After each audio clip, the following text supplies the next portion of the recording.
Hey guys, coming up, we are together and Shaun is out of the shed. Yes, I'm getting arty. This is Double Tap, where blind people talk tech. Here's Stephen Scott and Shaun Preece. Yes, we are out of our respective studios, or in Shaun's case, Sheds, thank you. The Shedio, indeed. Yep. And we're here in central London coming to you today. Central London in England, home of Westminster Cathedral, Westminster Parliament. What else? We've got the London Eye, most famous in the Bond St. movies, Paul's of course. Cathedral, yes, of course. All those British landmarks, but the only one I care about is McDonald's, which is very close by. So that's good. I'm happy. The Scottish food institution that is McDonald's. Yeah, that's right. I think there's also an American food chain or two here. I've never heard of it. Fair enough. Okay. Well, we're here today because of an amazing exhibition we got invited to called Touch Beyond Vision. And it's been run by a company called Carveco. Now, you might remember a while back on the show when we were at Sight Village in Birmingham, we spoke to Robert Newman from Carveco, and he told us about this exhibition that was coming up. And he said, hey, if you want to come down, you could do the show here, you could record, you can tell the world about this amazing tactile exhibition. And we said, you know what, for some McDonald's fries and some train fare, I'm in. Yeah. So here we are.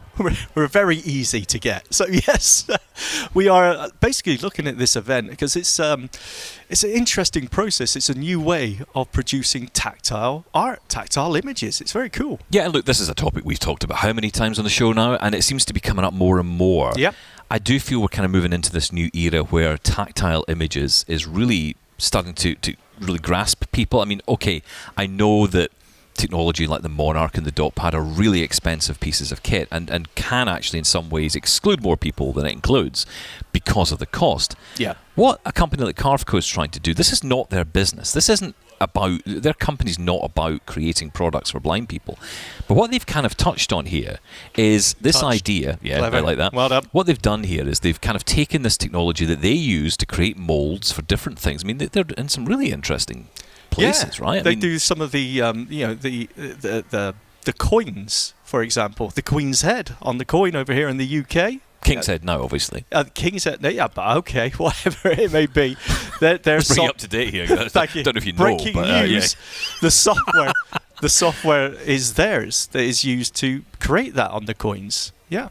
Yeah, because we were talking about it earlier, and we were like, well, hang on, isn't that the Royal Mint's job to create the coins? And it's like, yeah, but it's our software that actually powers that. Yep. So it's fascinating, the companies that you don't know that are behind some of the things that we all use every single day. And they do also other cool stuff as well. But this particular exhibition is showcasing how they're using this technology to really try and help blind people get really to grips with their own images, and they're doing that in a real meaningful way, because over the next hour you're going to learn about not just the types of images that they're using to bring out. I mean, one I think stark image they have is of Winston Churchill. Yeah. And the famous hat that he wore. And it was interesting talking to some blind people here today who were saying, I didn't even know he had a hat. I didn't know that was a thing. Because, of course, if you're blind and you don't see things visually and no one explains to you about it, you'd have no idea. No, exactly. It's just being more involved in what an image may be. And then, as some of the images here are iconic, William Shakespeare, and as you mentioned, there's Mo Farah as well. But also there's people's own personal images here. There's a memory wall of where people have sent in their own photographs, and they've been, 3D printed, but more than that, they've been given that tactile treatment. So over the course of the hour, we're going to get you experiencing some of this. Yep. Get your reaction to that, and we're going to hear from some great people who are here as well. Some great guests who have come along to do their own showcasing of this event. So we're going to hear from Lucy Edwards, of course, the well-known blind influencer. She's going to stop by.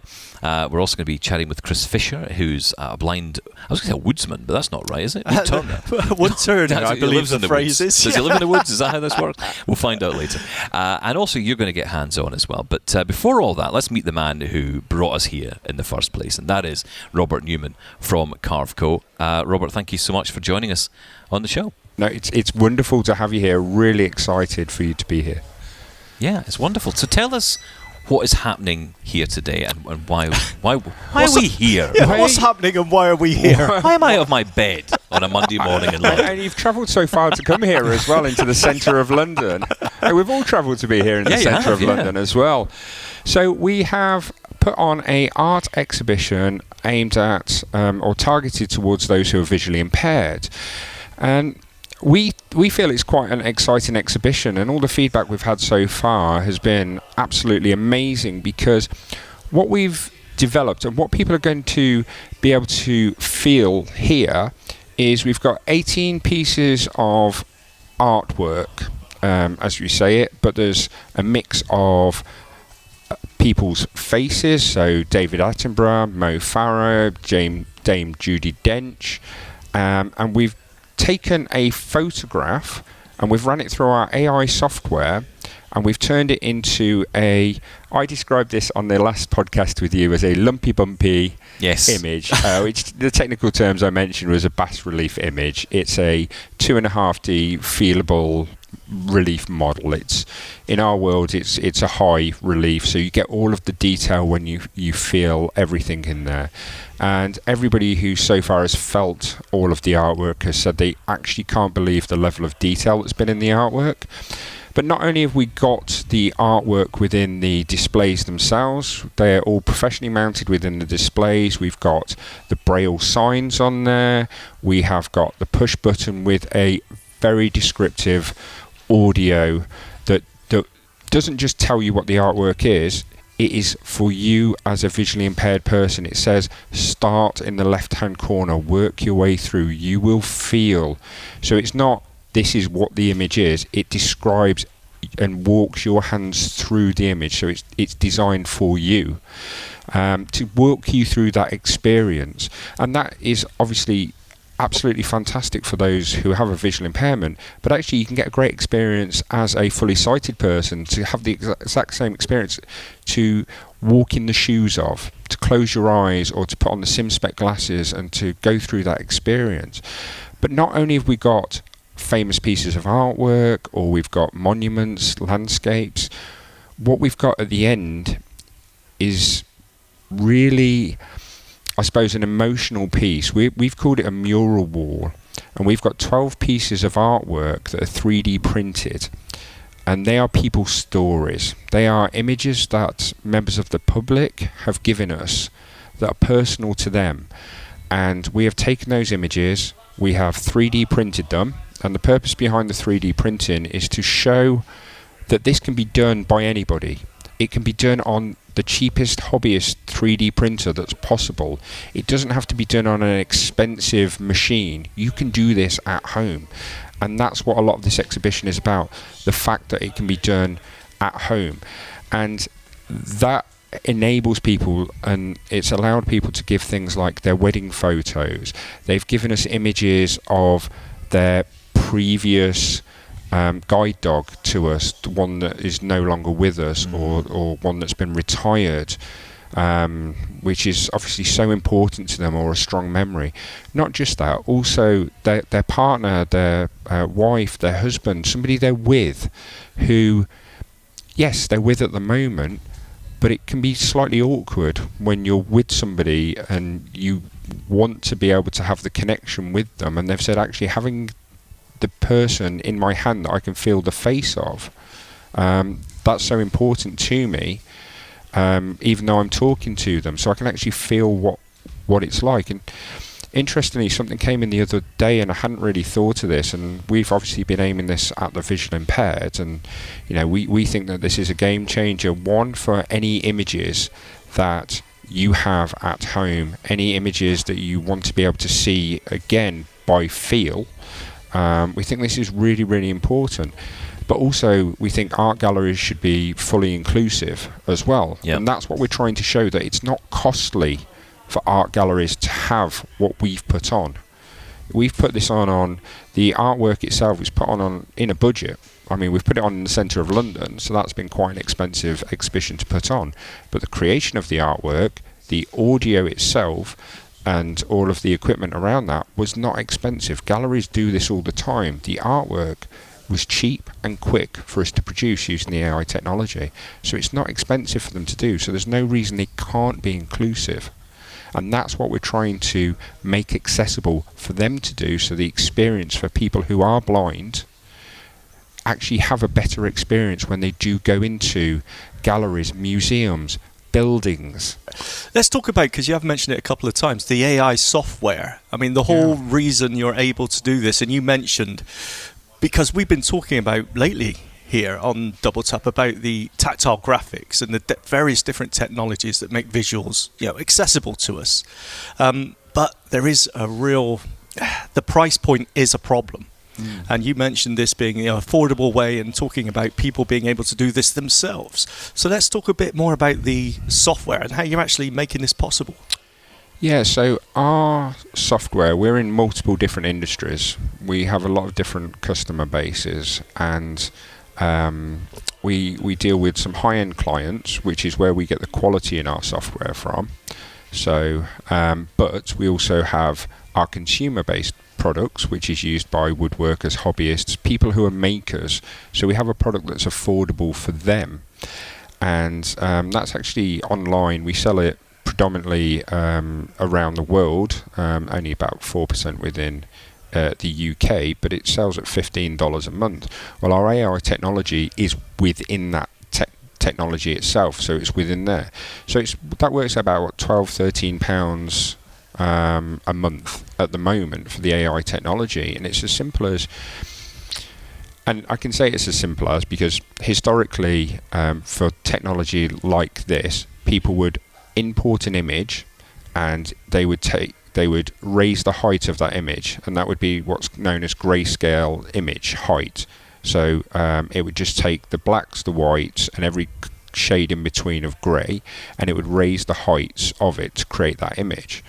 We don't do that. We used to do that. That's something we've done for many years, as well as a number of other packages. We've been doing that for almost 30 years. But what we do is and this wouldn't have been possible before, is we've used AI technology itself to actually help us analyze the picture, work out where the detail is, and then it gives you an exact representation of that image. It doesn't manipulate that image in any way. So it doesn't change it. It takes exactly what's there and it gives you the exact height, which is why we're so confident that it will work with the images you have, and it will work with artwork. So it won't edit or modify the artwork. It won't make any slight changes. It won't add 6 fingers onto your image. It won't do any of that, because we've tried to make sure that it's exact representation for what you can get. So and then really the aim of the goal is that the process is as quick as possible to get through the software, so that it can be exported out the other side. So in that case, we export it as an STL file, which is a 3D model file, which can run to any 3D printer. And that's really important, that it can be accessible to people. So we started off with the cheapest 3D printer we could find on the internet to run it, and that's where we ran the product with some test groups. And honestly, we didn't think it was going to work. We didn't think that people would like it, but we were surprised. People could feel everything within it, and they actually didn't mind the quality of it. And we've worked our way through various different printers. At the moment, we're using, I suppose, what would be like an equivalent of an £800 3D printer, so not an extortionate one, but we're using that because it's at the exhibition and it's got a full case on it. Right. And we want that to be safe for people, so they don't stick their hands in, because the exhibition's obviously for those who are visually impaired. But in our workshop, we've got ones that have got open sides in that are half the price, but the quality is absolutely incredible. So it's quite accessible in the way of the cost of it. So our software, £12-13 a month, but that's the same cost to museums as well. So if we're talking art galleries, that's the exact same cost. And that's who you're going after here, right? I mean, we're not building a consumer product here, are you? Well, we do have a consumer product. We do already have the consumer product, and it's out there on the market for hobbyists and makers.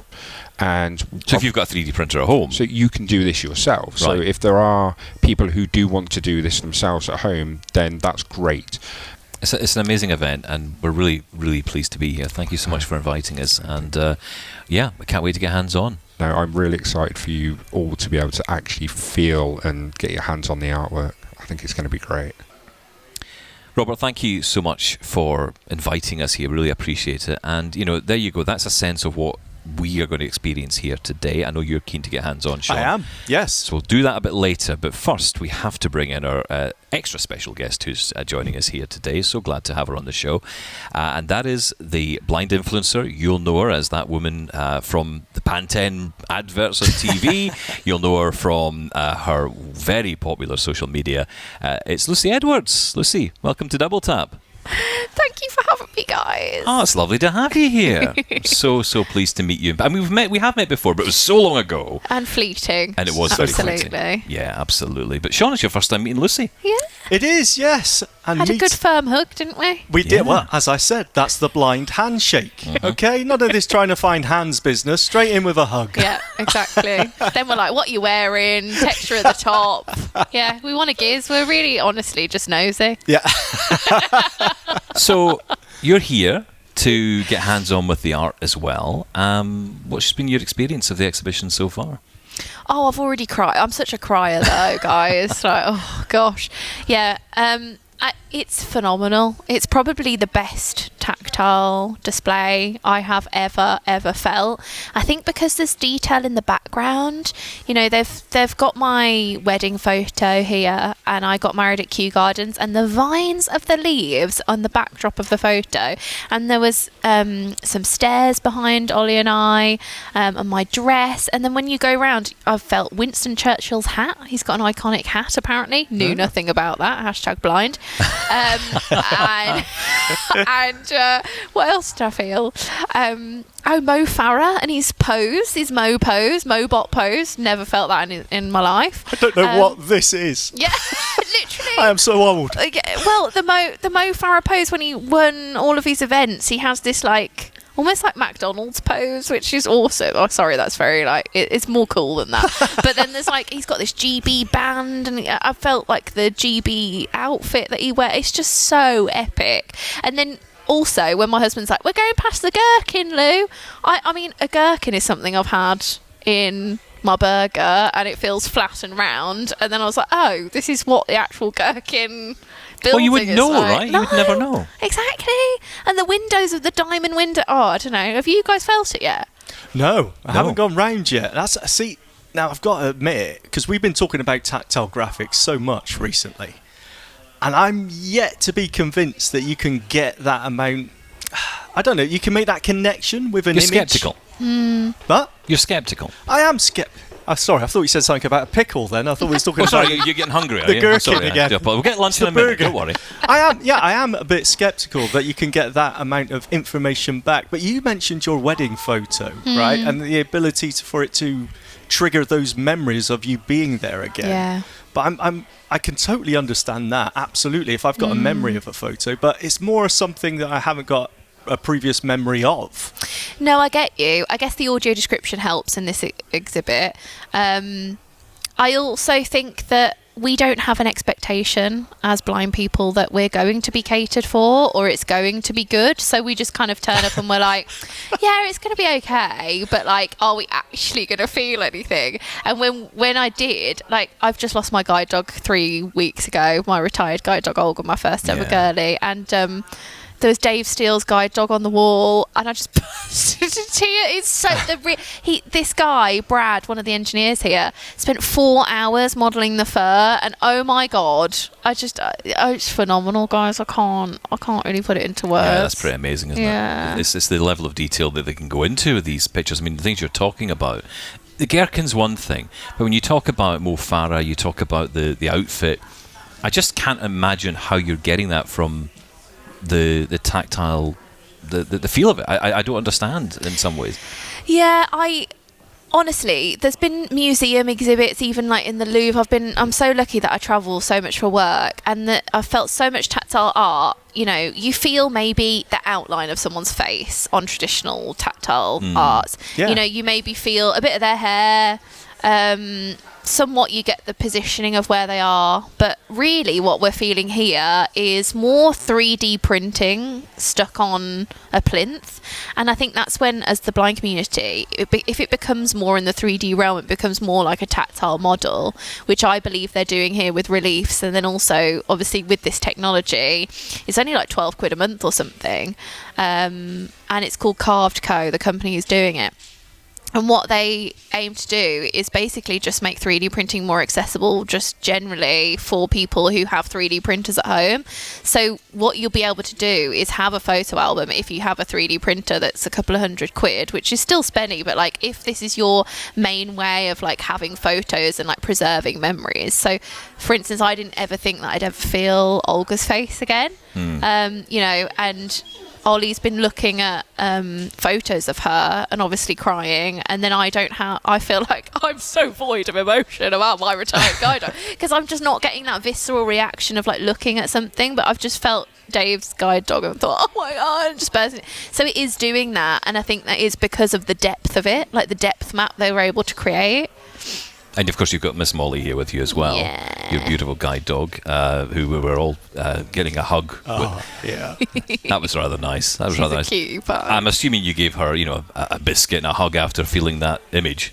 Yeah. I think it really does help when you have your guide doggy with you if you've lost one. But yeah. Can I just say, is this tactile art a good thing? Because everyone I speak to It's crying. It's burst into tears. I'm not sure we should be accessing this. Yeah, it's like, oh my god, this is how you get all of us to cry. Yeah. There's something you said there I thought was really telling, and it's so true. In the blind community, we know this only too well, that, you know, you said you go places and you don't have an expectation of it being accessible, and even if it is accessible, what that means. You know, so we can go places that might be accessible, but I've been to many places around the world, and I go in and I think, okay, the experience was okay. It was accessible in the sense I could walk into the room. I was in Anne Frank's house, for example, and I could be in the room. But it doesn't mean a lot when you're just standing. It does, and it doesn't. Yeah. And that's the bit that's you saying hard to... accessibility doesn't mean a lot, Stephen Scott. There's an exclusive. There you go. There's your exclusive today. No, it's just that accessibility can just mean sometimes I'm able to get in the door. Yeah, it's not the whole experience. There's more to it than that. It's multifaceted. It's a spectrum. You know, we don't know what we're going to expect. And if you have people with lived experience, like these guys have had, like truly dictating, like, well, I haven't felt curtains before. The background needs to be elevated. Like, people aren't doing this, that, the other. I think that's when true universal design is kind of is telling anyway, when a company's worked with us, not for us. Yeah. And let's talk about you, because you're traveling the world, you're doing great things, you're never off my Facebook feed. I will say we need to get off Facebook, because honestly I spend way too much time on there, not just looking at you, by the way. It's a bit stalkerish. Yeah, it does. Sounds a bit creepy. I stalk you guys, so well, that's all right, fair enough. We're not quite up there with the social media. I think we've managed YouTube. That's as far as we've gone so far. Lush. Yeah, indeed. But you're loving life right now, right? I'm really loving life. I think I've really come into my own.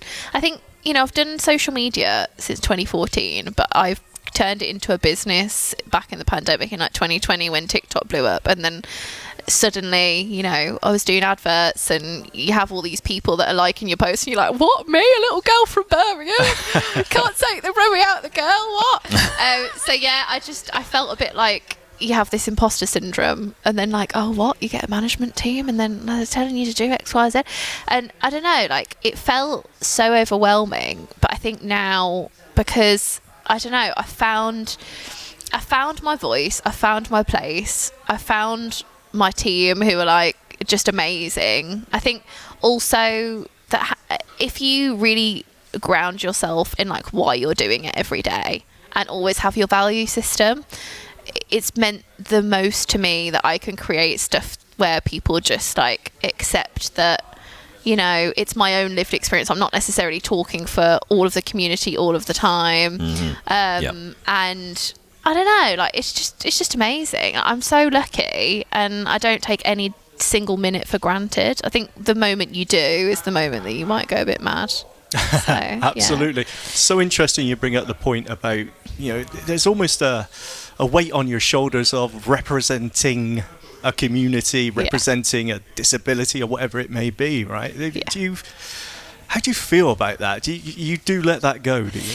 Yeah, I have to. I think at the start, again, like when I blew up in like 2020, I'd probably let it get to me more than I probably would let on. Yeah. I think it's really hard to read a comment section and kind of have your appearance torn apart, or the community say, well, that doesn't represent me, or this, that, the other. And I take that definitely on board, but I think now if something goes viral, I just don't look at the comments, and I'm quite it's just it's fine. And also like staying in my own lane, knowing that like I shouldn't compare myself to anybody else. No one should compare themselves. It's easier when you can't see Instagram. Like, it's like, oh, I love being blind in that respect, because I can't see anyone else's posts. So I'm like, yeah, hell yeah. And I think, just comparing myself to my past self rather than other people is really important too. So, yeah. Do you just avoid the comment section? Do you just avoid it and avoid other people's posts? Yeah. I sound like a really bad social media content creator, but I can hear little guide doggy pitter patters. There's so many guide dogs here. No, I think. But you have to, don't you? Yeah. You have to detach yourself a bit. You do. Well, plus you can't keep giving the same answers every time No. to those accusations, right?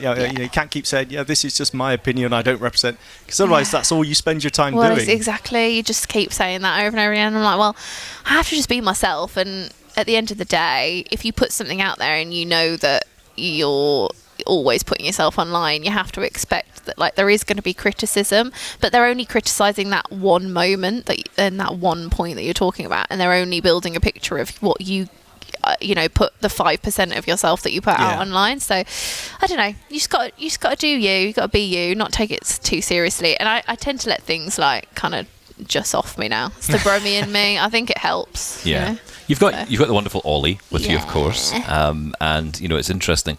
I watch these videos and I think I've toyed with the idea, Lucy, so I want some advice here. Go on. Right? Toyed with a little bit of TikToking. Do it. It's just I don't know. I don't know how to dance. Collab. Can't sing. So I can't do any of that stuff. Oh God, you don't need to do all that. My sister-in-law, she went, Luce, you got to get on TikTok. I'm like, babes, I cannot dance for the life of me. Like, no. Not on video anyway. I'd love a bit of ballroom if there was to offer that, but I don't think that would go viral in the same way. But no, it's not about that. And then when Learn on TikTok went crazy in 2020, I was like, oh, Phoebes, actually, you got something. So honestly, just as long as you got a catchy hook, you got to get them in the first 3 seconds. That's the problem. Have you got a catchy hook? I can't form a thought in the first hour of my brain opening up, so it's not going to happen for me. But when I watch these videos, they seem so intense, and the time, because you're obviously trying to get so much in to a very short space of time. How long does it take you to make one of those videos? Oh gosh, well, it's about planning. I think people don't realise how strategic it is. I think I got this from like my training in like traditional broadcast media. I was at the BBC for years. So it's about like having all these headlines, like these like almost shower thoughts that people had, or like questions that people would ask me, like, how do you pour a glass of water? It kind of started from there. And I guess, I don't know, like I think ultimately doing a script and making sure you know how long it's going to take you to read something really does help. But also having like a series idea. People are like popping off on social media now, especially like with episodic content of like this. I saw this lady who I watched, and she's like 30 things that I've learned before I'm 30, and I was hooked on that because she just kept talking about all these, and I'm like, oh, I'm nearly 30. So it's like it's what you. It's, I guess, getting so into lucky. Someone's algorithm. 60 things you've learned before you're 60, Stephen. You all right? There you go. You just got to learn 50 more things. I would genuinely watch that. Like both of you, or like I don't know. I don't see like a blind podcast duo on TikTok. Yeah. So I'm ready for you guys. It's the planning part. That's where we're screwed. Yeah. Can't do planning. Oh, you asked me how long it took. Oh, I don't know. Like I do it full time, and it's a lot. Yeah. All day. Every day. It's pretty much. And it's feeding the beast, isn't it? Because you've got to get new content out there all the time. That's the bit that gets me. It's like, how do you keep up the momentum to do it? The ideas. Where does it all come from? God. I don't know, like real life, I would say, but also like even when you go to these like YouTube and TikTok conferences, even the guy who made the algorithm can't really tell you how the algorithm works. So that kind of makes you feel a bit better, because it's like, I don't know, but then that's the other side of it, isn't it? It's trying to make the content that will connect and go with viral, everybody. and it's hard. But you feel this sense of impending doom that, like, you know, you have to have these views in order to have a career. I don't know, like, it's very cyclical in my mind. Some months I'm fine. When I'm on my period, not so much. But, like, it's not... I think ultimately I love it because I know that I have an audience. I know that the things that do well are more like just me being myself, like understanding that, you know, people don't know about blind motherhood. So like going on that journey and knowing that I'm going to do a series on that is going to be amazing. Can I ask you about that? Because, yeah, of course. I mean, when you're doing this, and I know this from my own career in broadcast, there's an element of yourself you give over to the public, right? There's an amount of yourself you give. You're talking about pregnancy, you've talked about IVF, you're talking about going through this process of losing weight to do that because of the ridiculous NHS system, BMI nonsense, which is just ridiculous. And you've talked about that. It's a very personal thing to put out there. How are you coping with that? I'm okay. I don't know whether I'm a bit weird or like... It's always been a way that I've coped with my blindness. Like ever since that I lost my sight when I was 17, I saw no one else that looked like me, so I just started doing my makeup online. And you know, I'd have and we'd edit it out like 30 ums and the washing machine sound of my mother-in-law's washing machine. You know, I've went from that to like just every time I feel upset about an access refusal or understanding that there's not a tactile diagram in a museum me and Ollie want to go to, I'm like, right, so I'm going to, instead of getting upset about this issue, I'm going to put all of my effort into fueling an amazing video about that. And it's always just been a way that I've coped.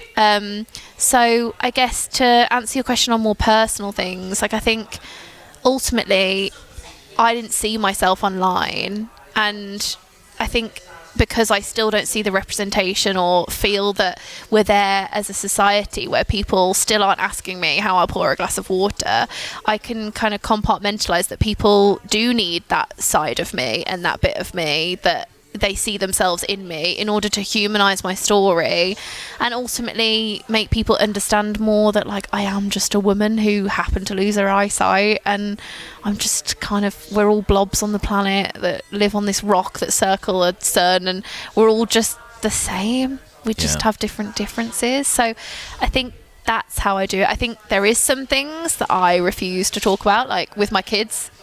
When eventually we blink and have them, I won't show them when they start to go to school. Like after 4, it's like, oh no.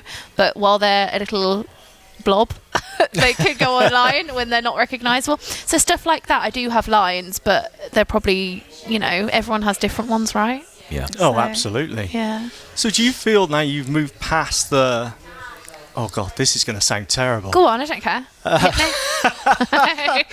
Well, almost the unique selling point here is, how does a blind person do this? Yeah. Right? Do you feel like you've moved past that now, and now people are tuning into Lucy Edwards? I think so, a lot more. Well, sometimes I do How Does a Blind Girl, and after the whole Pan 10 commercial, when they sponsored a bit of content, they boosted my content. How does a blind girl wash her hair? And the amount that was of comments, beautiful. It was like I was there. How does a blind girl wash her hair? Well, That's a good question. This is the thing. It's like with a lot of tactile markings, and then now like Navalens codes and all sorts of stuff. But I think like the amount of people that are now like, if I hear another how does a blind girl do X, Y or Z, I'm going to have a coronary. You know, and I still do it because there's people who still ask these annoy questions. people. Yeah. But I think like it is more about my life now. Yeah, absolutely. You've evolved, and that's the thing with the evolved, content. darling. Yeah, Yeah. no, absolutely. We all do in this game, right? Because you know, you start off doing something, and where you end up is totally different. I think it also becomes more personal. Yeah, as much as it can. I think it's amazing what you're doing. It's amazing. So what's next? What's the next big thing? Next big thing is my makeup brand, this is why I've got a lot of dry bags and concealer that is hiding them at the moment, because you look beautiful to us. Yes. Oh, thanks, guys. I know you can show me perfectly. It's been a massive venture of mine and my husband's and my team that we're so lucky. Last year, everyone always says, Lucy, stop saying you're lucky. You work hard. That as well. Well, you do work hard, both. Yeah. But last year we went to do. I went through a massive round, 5 rounds of this competition to get some grant funding from Estee Lauder and their venture capital side of their business. We managed to get a grant funding that I now know is a drop in the ocean for makeup brands, but we're making it work. And I managed to win it, and it was amazing. And I was stood in front of these judges, and I'm so glad I couldn't see the timer because I only had 3 seconds left. Love blindness. And then we've been creating this makeup brand for just over a year now, nearly a year, pardon. We've been doing that, and my second children's book is going out in October, which is really cool. Taking it easy then, Lucy. Yeah. It's a lot. And you're still saying you're lucky, right? Despite doing all this work. No, I'm so honestly, guys, I love it. I don't know whether I'm going to still say the same thing when I've also got a newborn. Yeah. I think I will, but it will just be in a different capacity. Of course it will. Yeah. No, more amazing. tired. Yeah. Well, thank you for coming up with a makeup brand, because that's exactly what I need in my life. Absolutely. My wife now has something new to buy. Brilliant. We're only £9.95. It's fine. Oh, that's a bargain. Yeah, but how many of them do I need to buy? That's the problem. Yeah, 10x. It's fine. Keep coming. That's how it goes. Lucy, thank you so much for coming out and hanging out with us here. Thanks, guys. Cheers for having me. Thanks, Lucy. Now, I think it's time for you to get out there and try some of this stuff out. So we'll take a short break. We'll come back. I'm ready. And Shaun is going to be out there trying out this exhibit for himself. I'm getting hands-on. This is Double Tap. Double Tap thanks Turtleback Cases for supporting this podcast and for their decades-long commitment to the blind and low vision community. Since 2003, Turtleback has been the original name behind protective leather cases for note-takers, trusted by thousands and designed with real feedback from real users. Made in the USA, their cases are rugged, ergonomic and built to last. They offer custom-fitted protection for devices like the Victoreader Stream 3, Blindshell Classic 3, Mantis Q40, Sense Player, Orbit Reader 20, Focus 40, Braille eMotion and more. Use promo code DT12 for 12% off your entire order. And yes, they ship worldwide via FedEx, complete with tracking. Visit turtlebacklv.com to see the full lineup. Hey Shaun, we've got a newsletter. Letter with news from Double Tap? Yes, a letter of news, which I think you need to read, my friend, to keep up to date with what is going on. I know, I do need to find out what's going on, and this is a great way to do it. Well, it is, because in the newsletter, you're going to get access to all of our stories, all of our coverage of all the big tech news stories, but also all of the conversations, the interviews we've been having, and even looking back at some great archival content as well, because we've been doing this for a little while. A long time, yes, and even some exclusive content just for the newsletter subscribers. That's right, and if you're a keen listener to Double Tap on podcast and YouTube, you might even find some exclusive codes in there as well for your shopping delights. It's not just going to be Stephen that's buying things around here, you know. Check out our newsletter. You can subscribe to it right now by going to doubletaponair.com/subscribe. That's doubletaponair.com/subscribe. This is Double Tap. Okay, so I'm in the exhibits and no one's described what this is. I have no idea at all. I will say, at the front of the exhibit, it's got a nice plaque here with Braille on. Now, if I read Braille, that'd be great, but as we know, I don't. My grade 1 isn't great. But also, next to it is a pair of headphones and a button, which I'm assuming will have the audio description on, giving me a bit of a description and giving me some clues as to what the actual object here is. So I'm going to try this and we're going to try it live. Bear with me. Headphones are on. Going to press the button. Oh. A figure captured in celebration. Ah. So this is Mo Farah.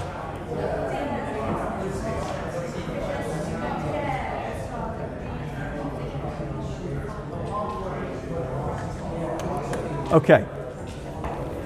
So I could listen to that and not say a word, but it's telling me that this is a picture, if you like, of Mo Farah in his famous pose after winning the 10,000 meters. So I'm going to have a feel of that now, just to see if I can get any context to it, really. It's, okay. Oh, I see. Right. It's kind of difficult to know the sort of the framing of it, but straight away I can feel this is a close-up almost, and you can feel his face, the nose. We keep seeming to be coming back to how you can feel the noses. There's the face, the ears, and you can feel the texture on the front of the clothes that he's wearing here. Yeah, no, altogether, I think the thing I'm noticing is if I was just to come up to this and just use the tactile, the sense of feel, just to try and understand what it was, I would struggle. But because of the braille as well and the audio description, altogether the entire package makes this, really accessible. It's kind of cool. I am impressed. Hi, I'm Tim from Carveco. I work on the software that designs the 3D reliefs, and my colleague Brad, who will be along a bit later, did the printing of these reliefs. And these are photographs submitted by members of the public from the blind and visually impaired community. Oh, okay, so this is what people are referring to as the memory wall, right? Yes, that's right. Perfect. So can I have I've been cynical, so I'm going to see if this works for me. Yeah. Can you take me to the wall? I can take you to the wall. Perfect. Grab my elbow or Thank shoulder. you, I've got you. So there's 12 in all, 4 columns, 3 rows. Okay. And so with this hand, just reach forwards and up a little bit more.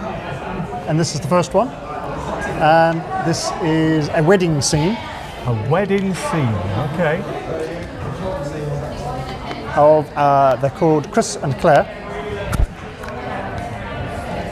I've got to say, first off, it doesn't feel like the sort of raised images I've felt before.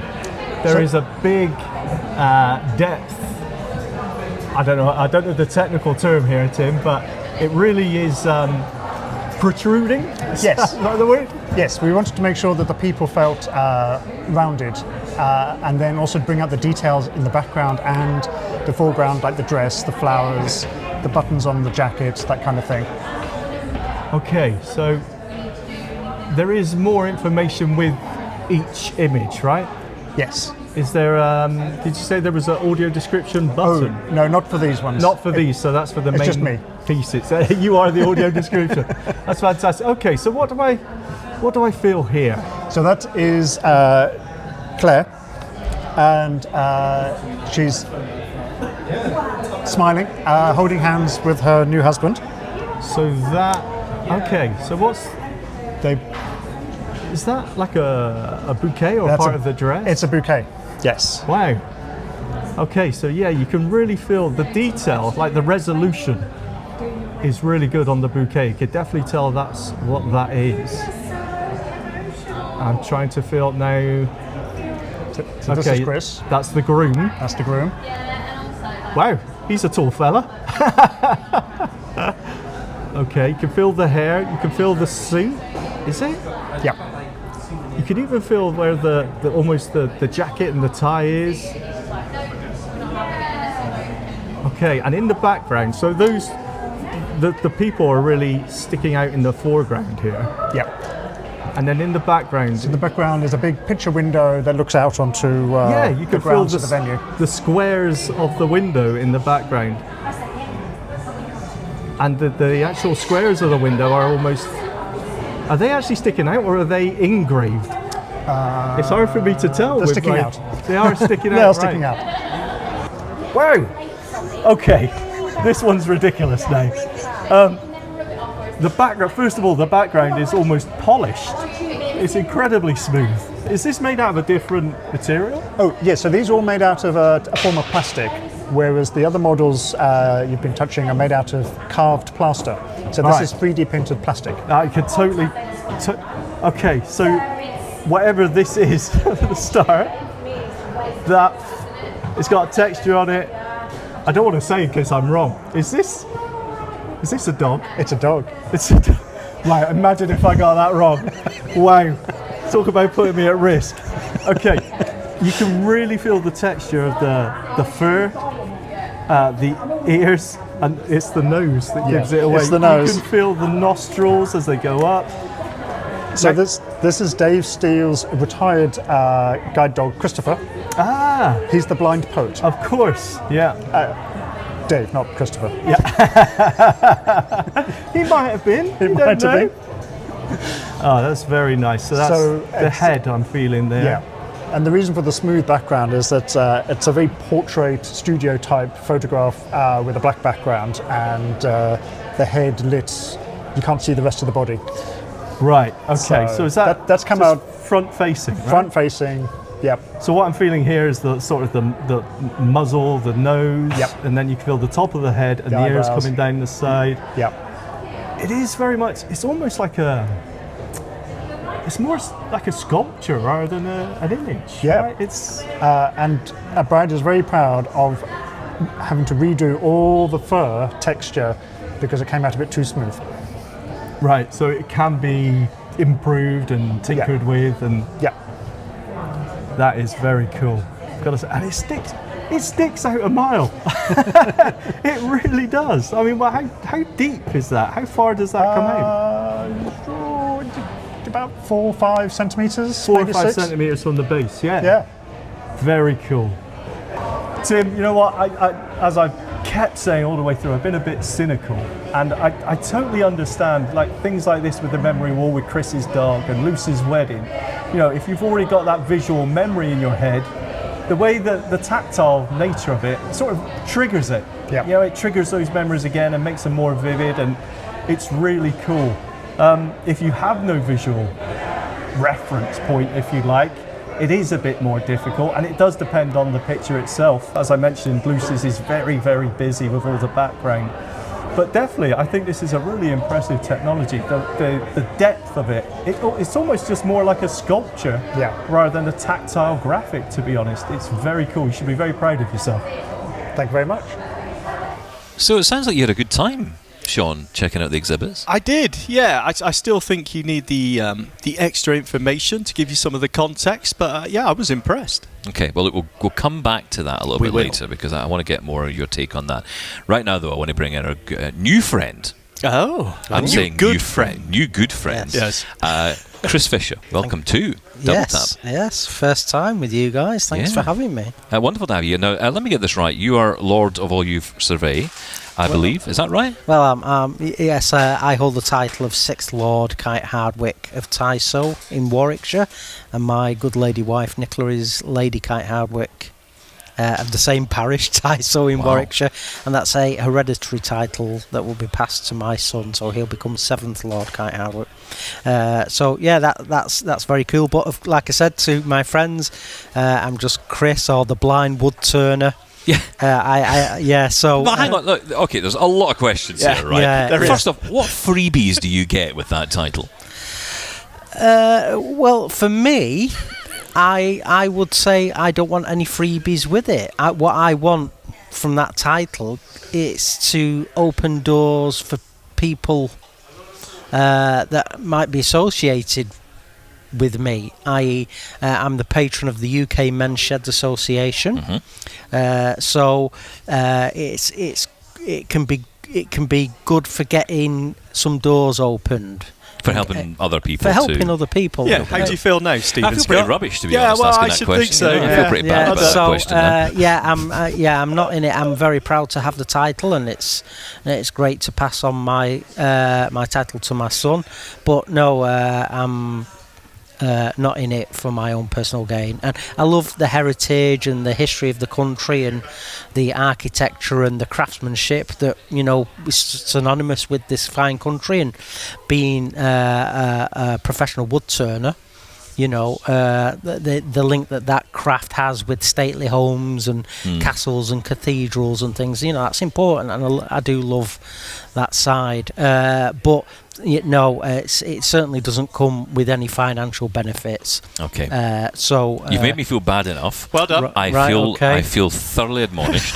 Yes. But I will say, you know, I think it does say quite a lot that you've got the title and I don't, because clearly my desires would be rather different to yours. You want to open doors for people. I just want freebie and things. Right. Okay. That's how I live. Oh, it's very honest of you. And I'm a very honest admirable.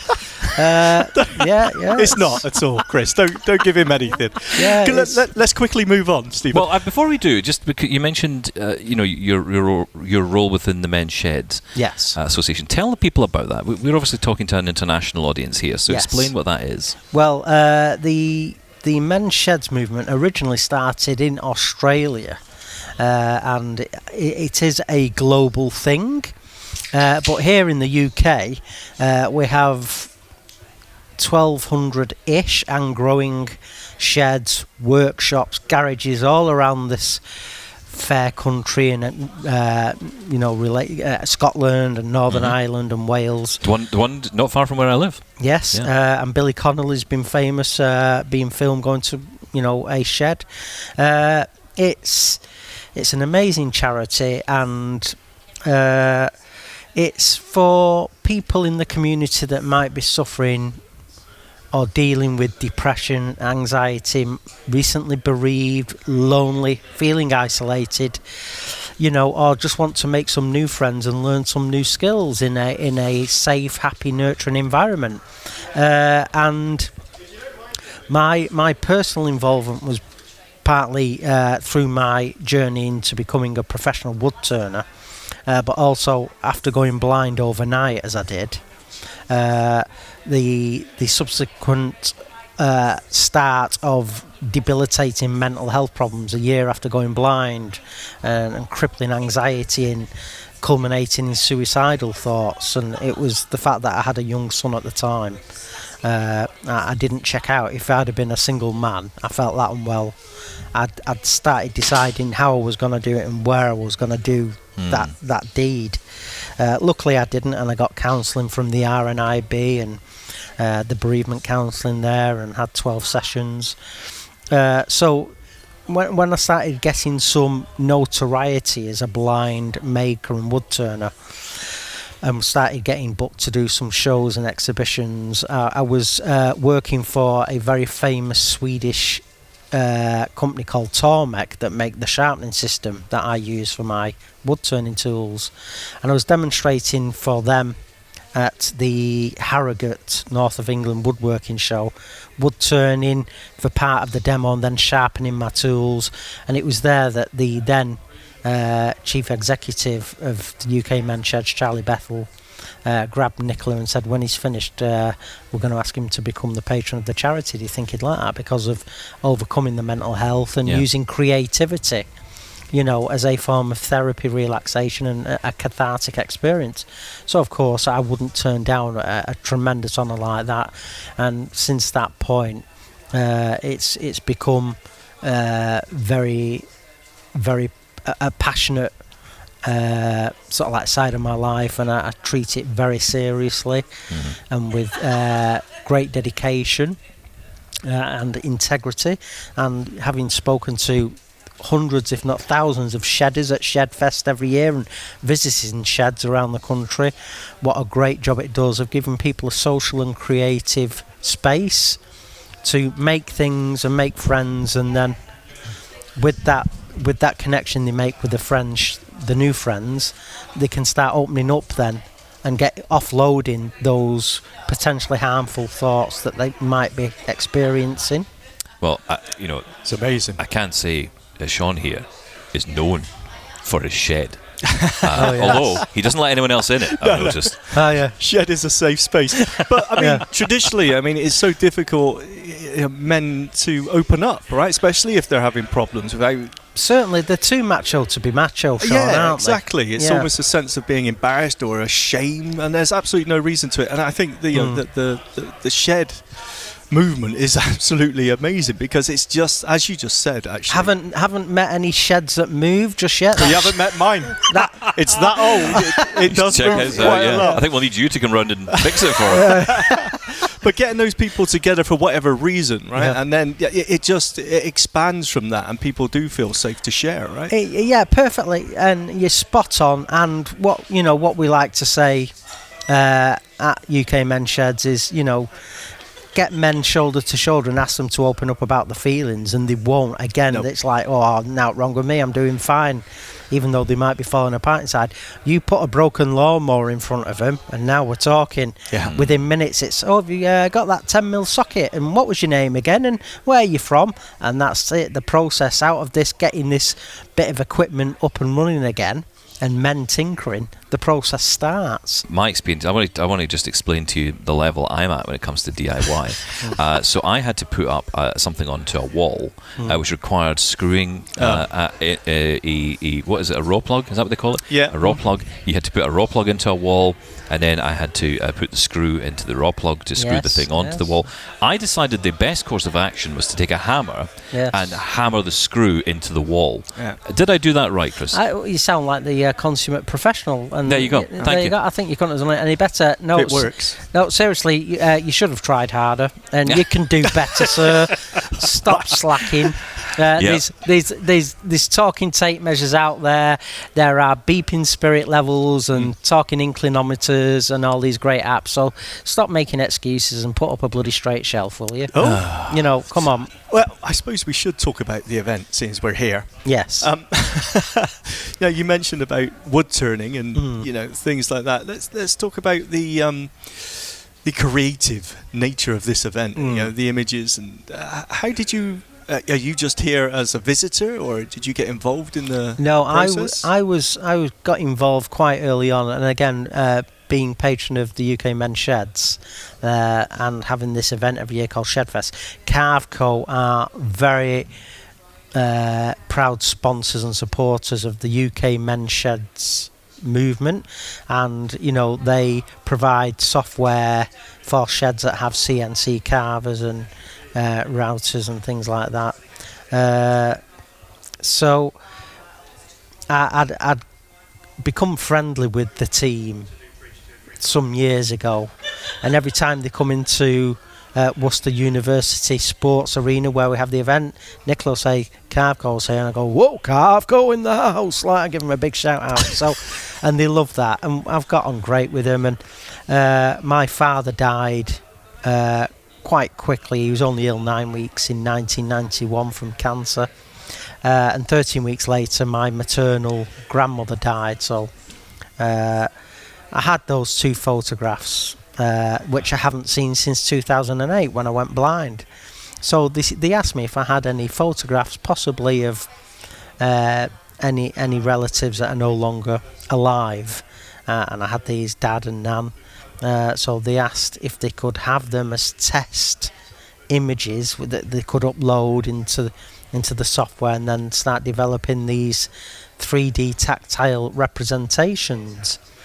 So I said, yeah, this sounds amazing. Anyway, at Shedfest this year, the models of Dad and Nan were given to me, and I was absolutely gobsmacked how it had brought these photographs. I still think it's witchcraft, how they brought these photographs to life, and the detail is uncanny. Now, my family name on my father's side is Fisher, and we descended from the Scandinavians, the Vikings, but we have a chin called the Fisher chin, and it even worked out to carve the Fisher chin on my dad's photograph. I'm thinking, how's it done that? And the photograph of my nan, which was her passport photograph when we took her to Malta in 1981. She had Parkinson's, lovely lady from Roscommon in Ireland.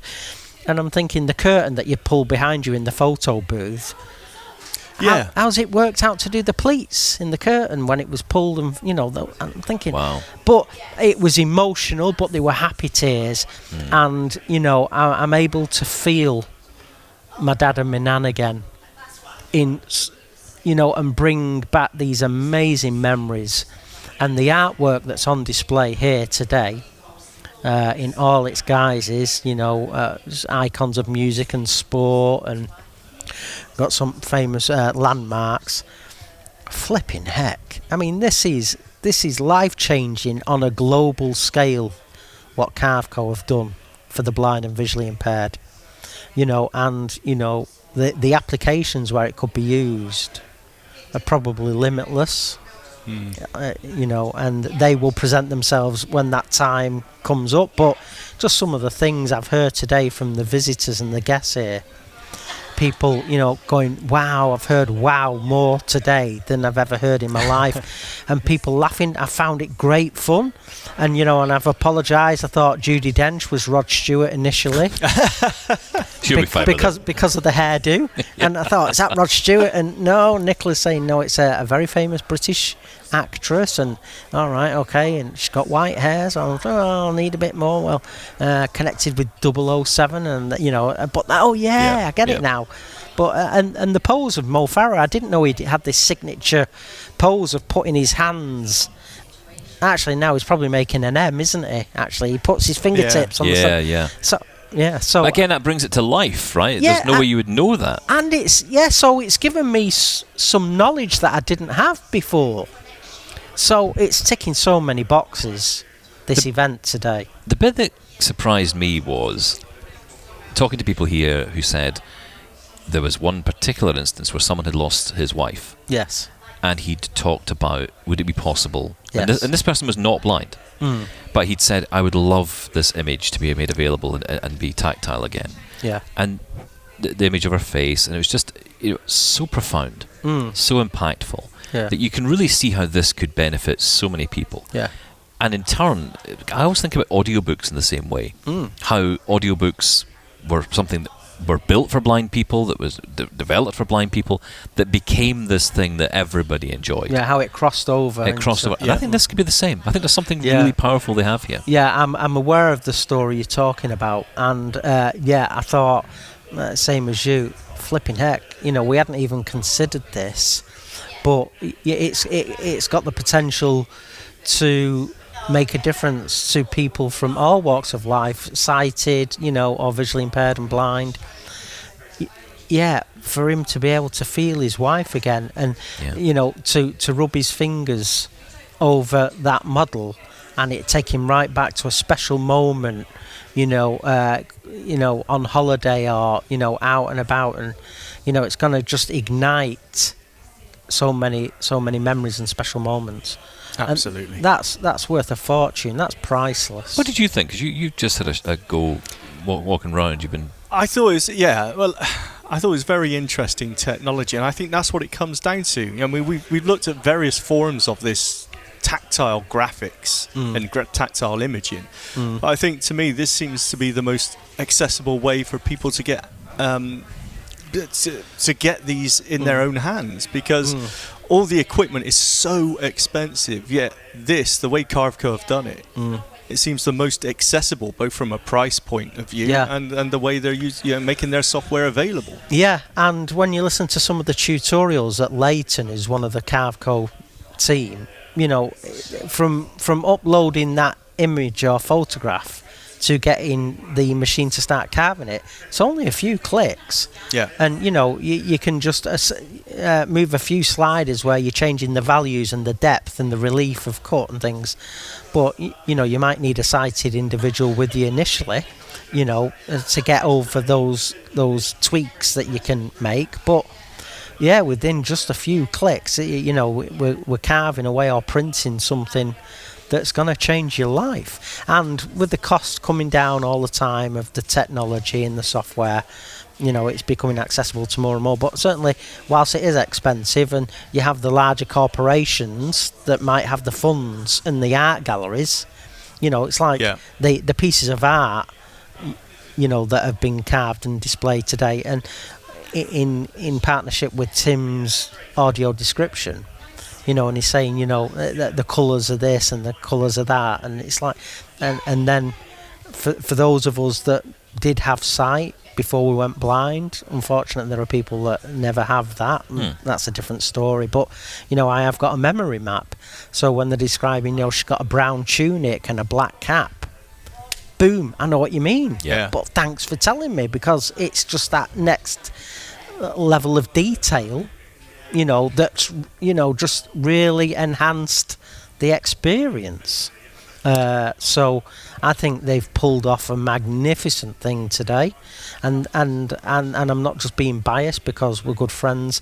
I genuinely mean that, hand on my heart. It's early days, but what they've done so far, I'm staggered.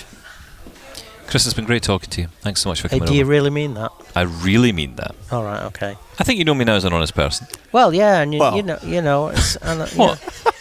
Well, kind of. I am an honest person. Yeah. How He is. dare you All right. slander me in front of the Lord of Warwickshire here? God Yeah, bless you, yeah, Lord yeah. Warwickshire. Yeah, it's no, I wish I was the Lord of Warwickshire. It's the parish of Tysoe in Warwickshire. Sorry, yeah. in the villages of Kite Hardwick. But I'll listen. I'll get you a pint of swan's blood later to make up for it. all so it'll right, be well, fine. I'll be found quaffing mead later. That's and, right. Yeah. But listen, guys, absolute pleasure and honour to have a chat with you, and keep doing what you do, because you've got a great podcast that makes a lot of people around the world forget about the worries and the woes and the strifes, and again, not just a disability, and everybody can be having a tough day, and you make them smile and make people think. So thank you for that. Please finish your thoughts. I'm Please, out. more. I'm out of here. All right. Thanks, Chris. Thank you. Keep on turning. Well, there you go. That is our trip to London for this special episode of Double Tap. I'm so glad we're able to be here today. This has been a lot of fun. Yeah, absolutely. As I said, all the way through, and not just in this episode, but I'm just wasn't quite sure if touchable, feelable visuals was a thing, but absolutely it is. Yeah, it is. Well, we're going to talk more about this on the Double Tap Extra this week. Join me, Shaun, and a special guest who shall remain nameless for now. But let's say this is actually someone who a lot of people have wanted to hear on our show for a very long time. Who? It's not Stevie Wonder. We've had Stevie. It's not Lucy Edwards. We've just had Lucy. Find out on the Double Tap Extra at the weekend. But for now, thank you so much for checking us out as you do, and we'll catch you on the next Double Tap. Thank you. Bye-bye.